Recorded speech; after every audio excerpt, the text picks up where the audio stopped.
Detail చూస్తే బంగ్లాదేశ్లో హిందువులపై దాడులు కొనసాగుతున్నాయి. జై మహాపాత్ర అనే వ్యక్తిపై దాడి చేసి విషప్రయోగం చేశారు. కేవలం 500 రూపాయల అప్పు చెల్లించలేదని హత్య చేశారు. సునాగంజ్లో జై మహాపాత్రను అమీర్ ఉల్ ఇస్లాం అనే వ్యక్తి హత్య చేశాడు. బంగ్లాదేశ్లో 15 రోజుల్లో 9 మంది హిందువులు హత్యకు గురయ్యారు.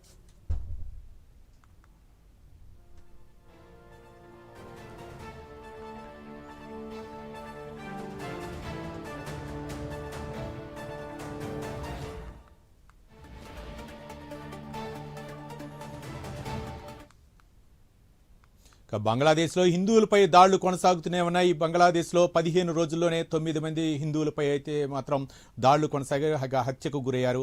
మరో పక్క అంటే 500 రూపాయల అప్పు ఇవ్వలేదనే కారణంతో హత్య చేసినట్లు మరో పక్క తెలుస్తుంది. దీనిపై మరిన్ని వివరాలు మా నేషనల్ బ్యూరో చీఫ్ కళ మరిన్ని వివరాలు అందిస్తారు. కళ,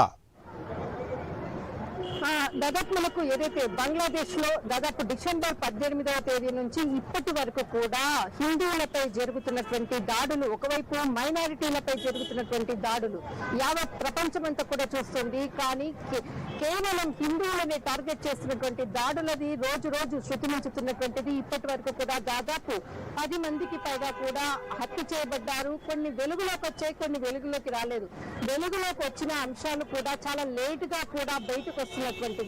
ఇక్కడ దాదాపు ఇప్పటి వరకు అందుతున్న సమాచారం ప్రకారంగా ఆ హింస అంటే హిందువులే టార్గెట్ గా చేసేటటువంటిది ఒకవైపు, మరొక వైపు కొన్ని కుటుంబాలపై సామూహికంగా కూడా దాడులు చేసినటువంటి ఘటనలు ఇప్పటి వరకు కూడా అందులో గాయపడినటువంటి వారి సంఖ్య 65 మంది.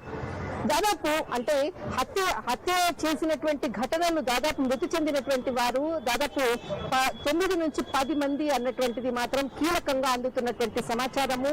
మరికొంతమంది పేరు మాత్రం బయటికి రాకుండా బయటి ప్రపంచానికి తెలియకుండా ఉన్నటువంటి దాడులు కూడా మరెన్నో ఉన్నాయి. బంగ్లాదేశ్ లో చోటగ్రామ్ నుంచి తీసుకుంటే కూడా ఈ రోజుటి వరకు జరిగిన సంఘటన వరకు కూడా దాదాపు కేవలం 500 రూపాయలతో ఒక వ్యక్తిని హత్య చేశారు. అంటే ఇక్కడ ఎంత హిందువులు అన్నటువంటిది ఒక పేరు, ఒక ట్యాగ్ ని వాళ్ళు టార్గెట్ చేసుకుని చంపుతున్నటువంటిది ఇక్కడ ఒక క్రమంలో జరుగుతున్నటువంటి ఘటనలు అని చెప్పవచ్చు. మరొకటి దాదాపు 12 సంవత్సరాల ఒక చిన్నారిపై అత్యాచారం చేసి ఆ అమ్మాయిని అంటే తనంతకు తాను సూసైడ్ చేసుకున్నది అన్నటువంటి వార్తలు మాత్రం బయటకు వచ్చాయి. కానీ అమ్మాయిపై ఆ చిన్నారిపై కూడా అత్యాచారం చేసి ఆ అమ్మాయిని కూడా చంపేసినటువంటి ఘటన సొంత తల్లి ఈ రోజు ఏదైతే ఒక పోలీస్ స్టేషన్ లో కంప్లైంట్ ఇవ్వడంతో తను చెప్పినటువంటి అంశాలు మాత్రము ఒక్కసారి అంటే ఎంత భయంకరంగా ఒక చిన్నారి అమ్మాయిలపై కూడా మైనారిటీ అమ్మాయిలపై కూడా జరుగుతున్నటువంటి అఘాయిత్యాలకు ఇక్కడ యూకేకి సంబంధించినటువంటి ఒక కీలకమైనటువంటి నేత ఈ రోజు అక్కడ యూకే ప్రధానికి కూడా లేఖ రాసిందంటే ప్రస్తుతం అక్కడ ఉండేటటువంటి చిన్నారి మైనారిటీలపై జరుగుతున్నటువంటి హింస, తర్వాత అక్కడ మొత్తంగా అక్కడ ఉండేటటువంటి ఏదైతే హిందువులపై జరుగుతున్నటువంటి హింస రోజు రోజుకు శృతిమించుతుంది. మరొక వైపు ఈ ఘటనలపై ఎక్కడా కూడా బంగ్లాదేశ్ ప్రభుత్వము అది ఒక అంటే అనుమానాస్పదంగా కూడా చెప్పకుండా అది జరిగిపోయింది, కేసు ఫైల్ చేశాము అన్నటువంటి అంశాలను మాత్రం ప్రస్తావిస్తుంది. కానీ వీరు చేసినటువంటి ఘటనపై అక్కడ ప్రభుత్వం స్పందించటం లేదు, అసలు దీనికి సంబంధించినటువంటి సమాచారాన్ని కూడా బయట పెట్టట్లేదు. కానీ ఏదైతే 12 సంవత్సరాల అమ్మాయిపై అత్యాచారం చేసినటువంటి ఘటన మాత్రము తల్లి చెప్పేటటువంటి విషయాలను ఒక్కసారి పోలీస్ స్టేషన్ లో వచ్చి కంప్లైంట్ ఇస్తుంటే ఆమె బయటకు వచ్చి కంప్లైంట్ ఇవ్వాలంటే కూడా భయపడుతున్నారు. ఎందుకంటే వారు చిరు ఉద్యోగులు, ఒక చిన్న ఫ్యాక్టరీలో ఉద్యోగం చేసుకునేటటువంటి వాళ్ళు, వాళ్ళ చిన్న కూతురు ఇంట్లో పెట్టి వెళ్తే తను చేసేటటువంటి సెక్యూరిటీ గార్డు అక్కడ అంటే మనం టోటల్ గా 9వ తేదీ నుంచి ఇప్పటి వరకు జరుగుతున్నటువంటి వాళ్ళని చూసామంటే ఒక నార్మల్ ఒక నిరుపేద కుటుంబాలకు సంబంధించినటువంటి వారు ఒక ఫ్యాక్టరీలో సెక్యూరిటీ గార్డ్స్ గా పనిచేసేటువంటి వాళ్ళనే టార్గెట్ గా చేసుకొని ఈ హత్యలు జరుగుతున్నాయి అన్నది ఒక్కసారి మనము రైట్ కళ. అంటే కొంతమంది అనామకుల్ని అంటే హిందువులు ఎవరైతే ఉన్నారో వాళ్ళనే టార్గెట్ చేస్తూ ఈ హత్యలు జరుగుతున్నట్టు తెలుస్తున్నాయి. మరోపక్క కేంద్ర విదేశాంగ మంత్రి జైశంకర్ ఏమైనా స్పందించారా ఈ ఘటనపై? మరోపక్క కేంద్రం ఎలాంటి చర్యలు తీసుకునే అవకాశాలు ఉన్నాయి అనుకోవచ్చు కళ? ఖచ్చితంగా ఇప్పుడు జైశంకర్ అంటే దాదాపు మనకు ఏదైతే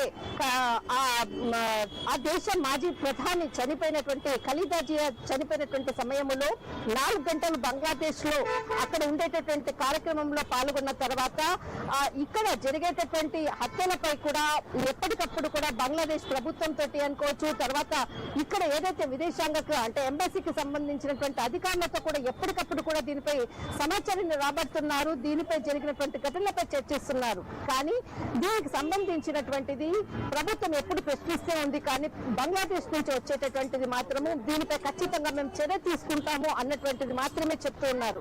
ఇక్కడ ఒక యువతకు సంబంధించినటువంటి ఒక పొలిటికల్ లీడర్ దీనిపై స్పందించింది అంటే తీవ్రత ఎంత ఉందన్నది ఒకసారి ఆలోచించుకోవచ్చు. మరొకటి ఇక్కడ ప్రతిపక్షాలు చేస్తున్నటువంటి విమర్శ కూడా ఇది.